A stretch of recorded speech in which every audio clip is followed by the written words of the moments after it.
High বন্ধুরা, তো তোমরা সবাই কেমন আছো? আশা করি গাইস তোমরা সবাই অনেক ভালো আছো। আর গাইস কিন্তু আমরা অনেকটা দিন পরে কিন্তু গাইস অনেকটা বেশি ভালো আছি, কারণ গাইস আজকে কিন্তু আমরা ভিডিও করতে বসেছি। একদমই তাই। তো এতগুলো দিন বিভিন্ন কিছু কারণের জন্য কিন্তু আমরা পার্সোনালি ভাবে ভিডিওটা করতে পারিনি। অবশ্যই গাইস, মানে এতটা প্রবলেমে পড়ে গেছিলাম আমরা, তো তার জন্য কিন্তু গাইস আমরা ভিডিওটা করতে পারিনি। কিন্তু আজকের থেকে গাইস আমরা আবার কন্টিনিউ গাইস ভিডিও কিন্তু তোমাদের জন্য গাইস পোস্ট করব। একদমই তাই। তো তোমাদের জন্য, শুধুমাত্র তোমাদের জন্য আমাদের যে প্রিয় হুজুর তার ভিডিও সবার প্রথমে নিয়ে চলে গাইস এসেছি। পোস্ট করছি, মানে যাদেরকে, মানে যেই হুজুরকে গাইস আমরা সকলে এতটা পছন্দ করি, এতটা ভালোবাসি, সেই হুজুরের ভিডিও কিন্তু গাইস আজকে আমরা সকলেই দেখতে চলেছি। আর একদম। কোন হুজুর গাইস সেটা কিন্তু আমরা থাম্বনেল দেখে গাইস অলরেডি গাইস জেনে গেছো। তো চলো সবার প্রথমে আমরা জেনে নিই যে আজকে যে টাইটেলটা আছে সেটা কি। অবশ্যই গাইস, তো বলছে এক বোকা পূজারীর ঘটনা। মানে এক বোকা পূজারীর ঘটনা কিন্তু আজকে আমরা দেখতে চলেছি আমাদের এই ভিডিওর মাধ্যমে। একদমই তাই। তো যারা আমাদের চ্যানেলে ফার্স্ট টাইম ভিডিও করছো, প্লিজ গাইস চ্যানেলটাকে সাবস্ক্রাইব করে দিও আর পাশে থাকা বেল আইকনটি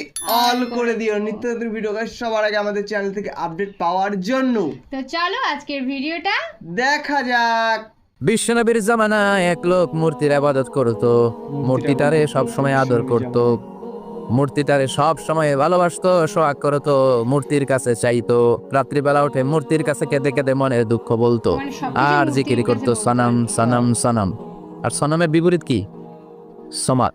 একদিন তার প্রিয় মূর্তিটাকে রেখে, তার কল্পিত খোদাটাকে রেখে সে বাজারে গেল। বাজার থেকে এসে দেখে তার মূর্তি গোসল করে দাঁড়ায় আছে, গোসল করে দাঁড়িয়ে আছে, উপরে পানি, গোসল করা পানি। He thought it is the water of mercy and বারাকা। সে ভাবলো যেহেতু আমার খোদার গায়ের পানি, এটা রহমতের পানি হবে। কথা বলেন, খোদায় যদি গোসল করে খারাপ পানি দিয়ে করবে নাকি? কথা কয় না, এটা অনেক দামি পানি হবে, এটা নিশ্চয়ই বরকতের পানি হবে। He thought it is the water of mercy and blessings and water of rahma। সে ভাবলো এটা রহমতের পানি, এই পানিকে তো এমনি মিস করা যায় না। যত রোগ আছে সব রোগের নিয়তে এখনই খাওয়া শুরু করে দেই। জিব্বা দিয়ে চাটতে শুরু করেছে। Started to suck it, the water of baraka. When he started to suck it, he found the taste is little bit weird. The taste is bitter. স্বাদটা একটু কটা কটা লাগে, লোনা লোনা লাগে, টক টক লাগে। বাট সে মনে মনে ভাবে এটা তো রহমতের পানি, ইট শুড বি সুইটার। এটা তো মিষ্টি হওয়ার কথা। কি হওয়ার কথা? মিষ্টি। It should be sweeter, but it is bitter.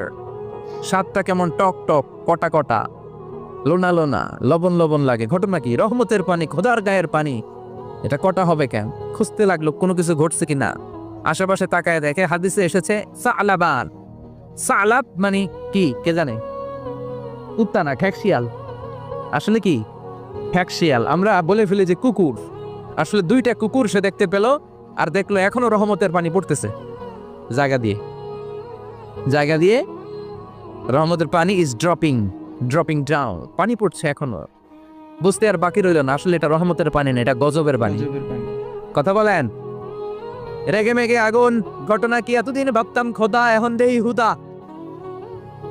রাতের ঘুম নষ্ট করে কত রাত কেঁদেছি, কত রাত মনের কথাগুলো তাকে আমি বলেছি, এখন দেহি হুদা।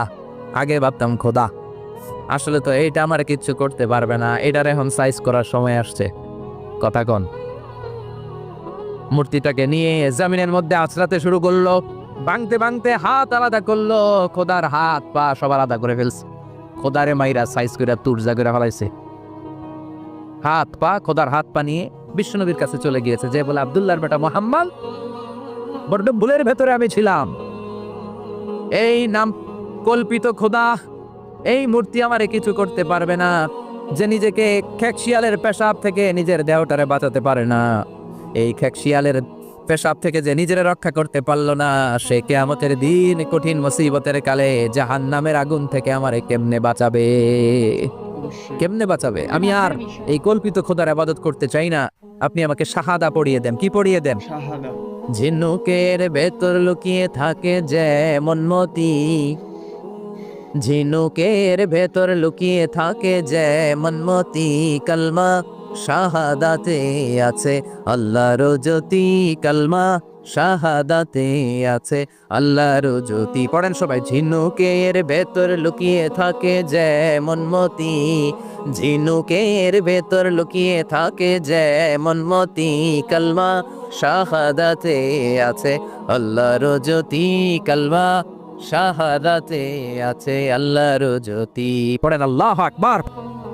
এসে বলে আব্দুল্লাহর বেটা মুহাম্মদ, আর আমি এই কল্পিত মূর্তির ইবাদত করতে চাই না, আমারে পড়িয়ে দেন লা ইলাহা ইল্লাল্লাহু মুহাম্মাদুর রাসূলুল্লাহ সাল্লাল্লাহু আলাইহি ওয়াসাল্লাম। কালিমা পড়ে মুসলমান হয়ে গিয়েছে। তার মানে এই সূরার আরেকটা নাম হচ্ছে সূরাতুস সামাদ।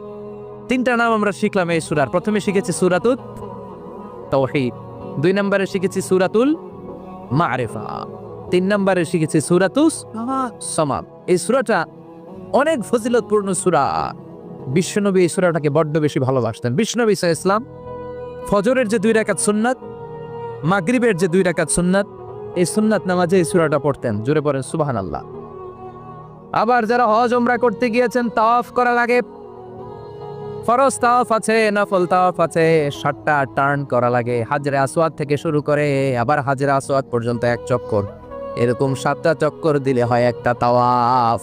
সব নবীরা, সব আল্লাহর ওলিরা, পৃথিবীর সব মুসলমানরা আল্লাহর এই ঘরকে কেন্দ্র করে প্রতিদিন তাওয়াফ করে, কোন সুবহানাল্লাহ। এবং তাওয়াফের এই ইবাদতটা পৃথিবীর শুধু ওই এক জায়গায় করা যায়। নামাজ পৃথিবীর সব জায়গায় পড়া যায়, ঠিক কি না? মসজিদুল হারামেও পড়া যায়, বাংলাদেশেও পড়া যায়। জিকির আল্লাহর ঘরেও করা যায়, এখানেও করা যায়। দান ওখানেও করা যায়, এখানেও করা যায়। কিন্তু তাওয়াফের মতো ইবাদত, এটা কি সব জায়গায় করা যায়? নাগাইশে তাওয়াফ করতে পারবেন? সিঙ্গাপুরে পারবেন? আমেরিকায় পারা যাবে? পারা যাবে কোথায়? আল্লাহর ঘরকে কেন্দ্র করে মক্কাতুল মুকাররমাতে প্রতিদিন আল্লাহর ঘরের উপর 120টা রহমত নাজিল হয়। 60 আলি তাইফিন, তার মধ্যে থেকে 60টা রহমত হচ্ছে যারা আল্লাহর ঘরকে তাওয়াফ করে তাদের জন্য। 40 আলিল মুসাল্লিন, 40টা হচ্ছে যারা আল্লাহর ঘরের সামনে নামাজ পড়ে তাদের জন্য। 40 আর 60 মিলে 100, বাকি রইল কয়টা?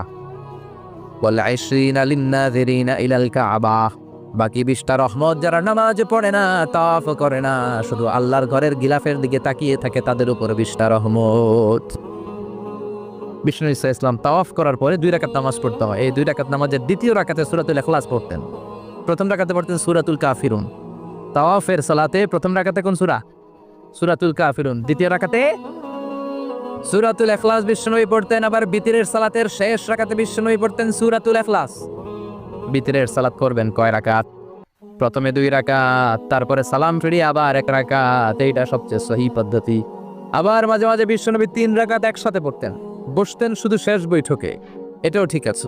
আবার আমরা যেটা পড়ি বাংলাদেশে, এটারও দলিল আছে, তবে আম দলিল, এটার খাস দলিল নাই, স্পেসিফিক দলিল নাই। বিষ্ণুনবী বলেছেন তোমরা বিতরের নামাজকে মাগরিবের নামাজ থেকে আলাদা করে পড়ো। আমরা সেটাও করি, কারণ মাগরিবের নামাজে আমরা 3 রাকাতের পরে এরকম আল্লাহু আকবার বলে হাত উঠাই, তা আলাদা হয়েছে না? আবার আমরা আল্লাহুম্মা ইন্না নাস্তাইনুকা পড়ি, এটা কি মাগরিবের নামাজে পড়ি নাকি? তাহলে পার্থক্য আছে না নাই? তবে প্রথম 2টা বেশি শক্তিশালী। রাতে 2 করে নামাজ পড়বেন, সবশেষে আপনি 1 রাকাত পড়বেন। বিষ্ণু বলেছেন ইজআলু আখিরা সালাতিকুম ফিল লাইলি বিতরা, তোমরা রাতের শেষ নামাজটাকে বিতরের নামাজ বানিয়ে দিও। সুবহানাল্লাহ পড়েন। এই জন্য যাদের তাহাজ্জুদের অভ্যাস আছে, তাহাজ্জুদের পরে পড়া সুন্নাত। যাদের তাহাজ্জুদের অভ্যাস নাই, আশার সালাতের পরে পড়ে ফেলবেন। ইন্নাল্লাহা বিতরুন ইউহিব্বুল বিতরা, আল্লাহ নিজে বেজোর, তাই বেজোরকে তিনি পছন্দ করেন। এজন্য দিনের নামাজ, রাতের নামাজ সবই বেজোর। সারাদিন যা পড়লেন, মাগরিবের 3 রাকাত পড়ার মধ্য দিয়ে সব বেজোর হয়ে যায়। আবার রাতে 4 রাকাত, 2 রাকাত করে যত নামাজ পড়লেন, শেষে 1 রাকাত বেতের দিয়ে বা 3 রাকাত বেতের দিয়ে সব বেজোর হয়ে যায়। এই 3 রাকাত বেতের নামাজের সর্বশেষ রাকাতে বিষ্ণুনবী এই ছোট্ট সূরাটা পড়তেন। সুবহানাল্লাহ পড়বেন না? এই আমলগুলো করতে রাজি আছেন তো? মনে থাকবে সবার? আবার বিষ্ণুনবী বলতেন সূরাতুল ইখলাস সাধারণ সূরা না, এটা সুলুসুল কোরআন, 1/3 অফ দা বুক, কোরআনের 3 ভাগের 1 ভাগ। কোরআন 30 পারা। এই সূরা একবার তেলাওয়াত করলে 10 পারার সওয়াব হয়ে যায়, 2 বারে পড়লে 20 পারার সওয়াব হয়ে যায়, 3 বারে পড়লে 30 পারার সওয়াব হয়ে যায়। পড়েন সুবহানাল্লাহ। 1/3 এই পুরো কিতাবের 1/3, 1/3 অফ দা বুক সুলুসুল কোরআন। একবার পড়লে 10 পারা, 2 বার পড়লে, 3 বার পড়লে 30 পারা। অনেক মুহাদ্দিসিন এবং মুফাসসিরিনরা বলে না, সুলুসুল কোরআন 1/3 অফ দা বুক দিয়ে বিশ্বনবী এটা বুঝায় নাই। বিশ্বনবী বুঝিয়েছে অন্য একটা জিনিস। সেটা কি? সেটা হচ্ছে পুরো 30 পারা কোরআনের কথাকে যদি আমাকে 3 শব্দে আপনি আমাকে বলতে বলেন যে হুজুর পুরো 30 পারায় আল্লাহ কি বলেছে, আমি বলবো তাওহীদ, রিসালাত, আখিরাত। এই 3টা কথা পুরো 30 পারা কোরআনের ভেতরে আল্লাহ তাআলা আমাদেরকে বলেছেন। তাই কোরআনের যে সূরারই তাফসীর আমি করি না কেন, সেখানে হয় তাওহীদ, নয় রিসালাত, নয় আখিরাতের কথা সেখানে আছে না নাই? এজন্য পুরো কোরআনের শিক্ষাটাকে প্রেসাইজ করলে, কনসাইজ করলে 3টা শব্দ দাঁড়ায়, তাওহীদ, রিসালাত, আখিরাত। যেহেতু সূরাতুল ইখলাসের ভেতরে তাওহীদের কথা আছে, তার মানে 3 ভাগের 1 ভাগ কথা আছে না নাই? সুবহানাল্লাহ পড়েন। সুলুসুল কোরআন, 1/3 অফ দ্য বুক। একবার পড়লে 10 পারা, 2বার পড়লে 20 পারা, 3বার পড়লে পুরো কোরআনের খতম। কিংবা যে 3টা মেসেজ আল্লাহ দিতে চেয়েছেন পুরো কোরআন দিয়ে, তার একটা এই সূরার ভেতরে আছে না নাই? চিল্লায় বলেন। আবার বিশ্বনবী মদিনাতে হিজরতের আগে কোবা পল্লীতে মসজিদ বানালেন, মসজিদে কোবা।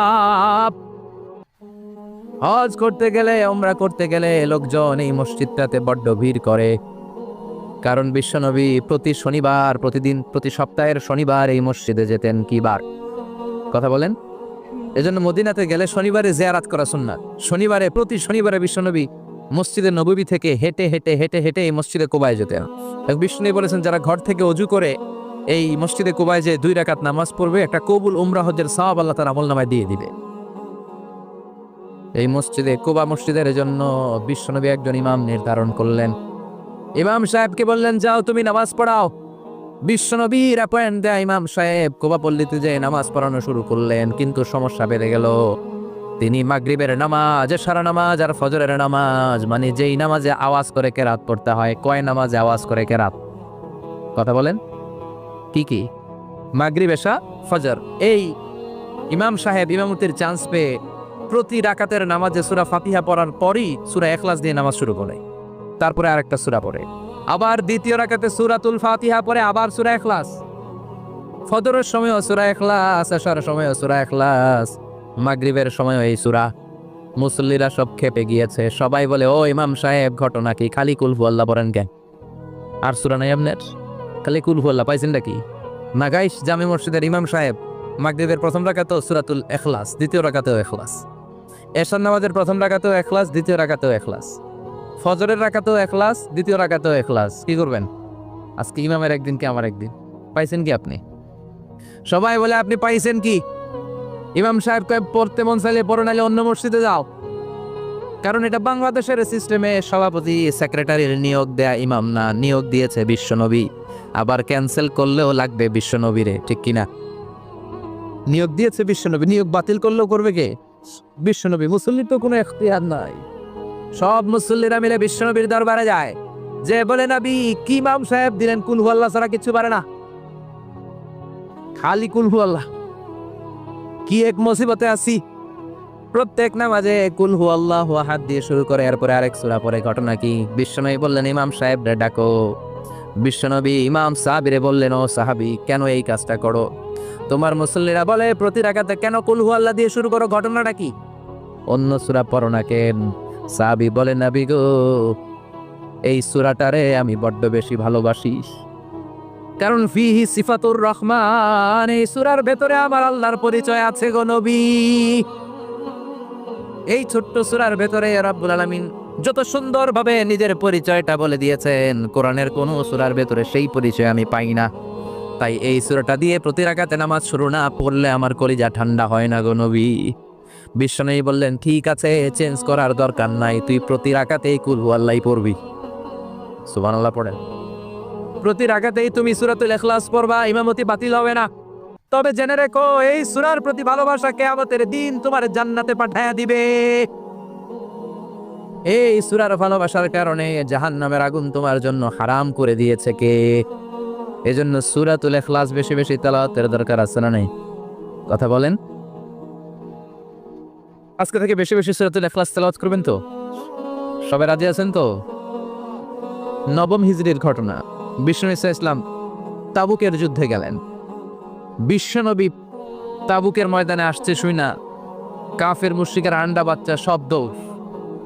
কারণ বিশ্বনবী কোনো যুদ্ধে গেলে বা কোনো জায়গায় দাঁড়ালে ওনার ডানে বায়ে সামনে পেছনে 1 মাসের এরিয়ার মধ্যে যদি কোনো কাফের মুশরিক থাকে, তাদের অন্তরের ভেতরে বিশ্বনবীর ব্যাপারে ভয় আর ধুকধুকানি তৈরি করে দেয় কে? বিশ্বনবী তাবুকের ময়দানে গেলেন। রোমান সাম্রাজ্যের খ্রিস্টান সৈনিকেরা যখন জানতে পারলো বিশ্বনবী এসেছে, সব সৈনিক নিয়ে দৌড়। আইজো দৌড় কাইলো দৌড়, কই যুদ্ধের দরকার নাই, ভিক্ষা লাগবো না, আগে কুত্তা ঠেকান, সব দৌড়। কোনো যুদ্ধ ছাড়াই বিষ্ণুনবী জিতে গিয়েছে, কোন সুবহানাল্লাহ। বিষ্ণুনবী আল্লাহ শুকরিয়া করলেন। হঠাৎ বিষ্ণুনবী দেখলেন আকাশের সূর্যের আলো ক্ষীণ হতে শুরু করেছে, কমতে শুরু করেছে। তিনি খেয়াল করে দেখলেন এর কারণ সাইয়েদনা জিব্রাইল বিশাল ফেরেশতাদের বহন নিয়ে পৃথিবীতে নেমে আসছেন। পড়েন সুবহানাল্লাহ। এসে বললেন, ইয়া রাসূলুল্লাহ, আমি 1,40,000 ফেরেশতা নিয়ে নেমে এসেছি। আপনি কি জানেন না, ঠিক একটু আগে মদিনাতে আপনার এক প্রিয় সাহাবা, তার নাম হচ্ছে মুআবিয়া ইবনে মুআবিয়া আল মুজানি, একটু আগে শেষ নিঃশ্বাস ত্যাগ করেছে। বিষ্ণু বললেন, ইন্না লিল্লাহি ওয়া ইন্না ইলাইহি রাজিউন। সাইয়েদনা জিব্রাইল বললেন, ও নবী, আপনি কি আপনার প্রাণের সাহাবীর জন্য গায়েবানা জানাজা পড়বেন না? বিষ্ণু বললেন, অবশ্যই পড়বো। গায়েবানা জানাজা চেন তো, এটা পড়া কিন্তু সুন্নাহ। সামনে লাশ নাই, কিন্তু আমি ইমাম, সবাই দাঁড়ালেন পেছনে, আল্লাহু আকবার, 4টা তাকবীর দিয়ে আমরা নামাজ পড়লাম, মৃত ভাইয়ের জন্য দোয়া করলাম, এটার বলে গায়েবানা জানাজা। সুবহানাল্লাহ পড়েন। বিষ্ণু বললেন, অবশ্যই পড়ব। সাহাবীদের মধ্যে ঘোষণা দিলেন, ও সাহাবারা, তোমাদের ভাই মুআবিয়া ইবনে মুআবিয়া আল মুজানি কিছুক্ষণ আগে মদিনাতে ইন্তেকাল করেছে। তোমাদের ভাইদের জন্য সবাই বাইরে বের হয়ে আসো, এই মাত্র এই মুহূর্তে আমরা গায়েবানা জানাজা পড়ব। বিশ্বনবী প্রথম কাতারে দাঁড়ালেন, হাজার হাজার সাহাবারা লাইন ধরে দাঁড়ালো। সাইয়েদনা জিব্রাইল 1,40,000 ফেরেশতা নিয়ে সাহাবাদের পেছনে 2টা লাইনে দাঁড়িয়ে গেলেন। প্রথম লাইনে 70,000, দ্বিতীয় লাইনে আরো 70,000, 1,40,000 ফেরেশতাদের বহর। আর সাহাবারা মিলে আল্লাহু আকবার বলে গায়েবানা জানাজা শুরু করলেন। নামাজ শেষ। বিশ্বনবী তো অবাক, ঘটনা কি? কোন সাহাবীর গায়েবানা জানাজায় তো ফেরেশতা নামে না আকাশের উপর থেকে। বিশ্বনবী জিজ্ঞেস করলেন, জিব্রাইল, কোন সাহাবীর গায়েবানা জানাজায় তোমরা আকাশ থেকে এত ফেরেশতার বহর নিয়ে নামা নাই? কি এমন আমল করেছে আমার মুআবিয়া? কি এমন ভালো গুণ ছিল, ভালো আমল ছিল, যার কারণে আরশের উপরে তার এত সম্মান, যার কারণে 1,40,000 ফেরেশতার বহর নিয়ে তোমরা দুনিয়াতে নেমে এসেছো?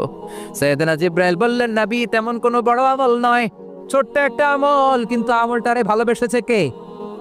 আপনার এই প্রিয় সাহাবী হাঁটতে বসতে চলতে ফিরিতে সব সময় পড়তো, কুল হুয়াল্লাহু আহাদ, আল্লাহুস সামাদ, লাম ইয়ালিদ ওয়া লাম ইউলাদ ওয়া লাম ইয়াকুল লাহু কুফুয়ান আহাদ। পড়েন আল্লাহু আকবার। এজন্য বেশি বেশি সূরাতুল ইখলাস তেলাওয়াত করতে রাজি আছেন তো? মনে থাকবে? বিষ্ণু ঈসা ইসলাম প্রতিদিন ফজরের নামাজের পরে, মাগরিবের নামাজের পরে, ওয়া ইনদামা ইয়ামশি ইলা ফিরাশিহি, রাতে যখন বিছানায় যাবেন, এই 2 হাতকে একত্রিত করে সূরাতুল ইখলাস পড়তেন, সূরাতুল ফালাক পড়তেন, সূরাতুন নাস পড়তেন, পড়ে হাতে ফু দিতেন। সহিহ হাদিস।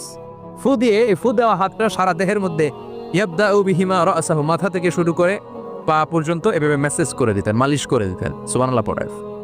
This is a protection you take from your Lord, from all the bad eyes, evil eyes, সব হিংসুকের চোখ থেকে, হিংসা থেকে, সব জাদুটোনা থেকে, সব ব্ল্যাক ম্যাজিক থেকে আপনি প্রোটেকশন চাইলেন কার কাছে? সকালবেলা যদি এই 3টা সূরা পড়ে ফু দেন, এটাকে আরবিতে বলে কুল আস-সালাসা, কারণ এই 3টা সূরা শুরুতেই কুল আছে না নাই? কুল হুয়াল্লাহু আহাদ, কুল আউযু বিরাব্বিল ফালাক, কুল আউযু বিরাব্বিন নাস। এজন্য 3টাকে আরবিতে বলে কুল আস-সালাসা, মানে 3 কুল। কি বলে? 3 কুল। সূরাতুল ইখলাস, সূরাতুল ফালাক, সূরাতুন নাস। ফজরের পরে, মাগরিবের পরে আর বিছানায় যাওয়ার সময় 2 হাত একত্রিত করে ফু দিবেন, সারা গায়ে মেসেজ করবেন। মনে থাকবে? আজকে থেকে মনে থাকবে তো? কালকে থেকে এটার আমল করা যাবে না? আবার মা এসে বলতেন, আমার যদি স্বাস্থ্য খারাপ লাগতো, নবীর কাছে দোয়া চাইতে যাইতাম, বলতাম, নবী, স্বাস্থ্যটা খারাপ, কি করব? বিশ্বনবী বলতেন, তুমিও সূরাতুল ইখলাস, সূরাতুল ফালাক, সূরাতুল নাস পড়ে হাতের মধ্যে ফু দিয়ে সারা দেহে মালিশ করে দাও।